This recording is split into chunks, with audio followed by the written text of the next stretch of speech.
Salting. Yeah, my hash needs a little salt. So the issue that we have here is that if I have two users with the exact same password, what is their hash going to look like? It's going to be identical. Well, what we can do is we can randomize the hashes by appending or prepending random strings, we call it a salt, to the password before we hash. Now, this again helps us with having duplicate hashes, as well as it makes it really hard for an attacker to find out what's going on. Now, each salt needs to make sure that it's unique for each password. Don't use the same string of characters for every password. Then all I have to do is figure out what your salting string is, and I'm going to get everybody's password. Let's say, for example, that I've got two accounts that are both using the same password. Again, the hash values will be identical. If I use salt, I can append some unique characters to the end of the password.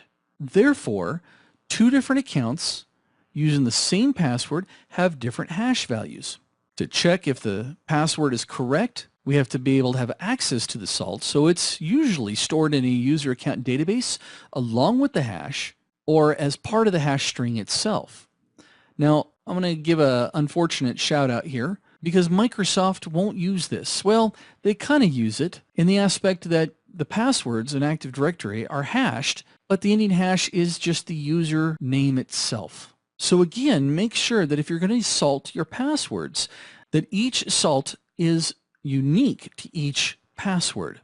So if you're a developer and you're creating your application and you want to make it so people have to log in, common mistake is that they'll hard code in a salt into the program, or they generate the salt only once and then reuse it. Because again, if I'm using the same salt for every password, two users with the same password are going to have the same hash. There's also the issue of your salt not being long enough. Say, for example, 3 characters. Well, 3 characters really narrow down the limits of the number of possibilities the attacker needs to consider. Now, because I just told you that the hash needs to be available, that kind of creates a dilemma, right?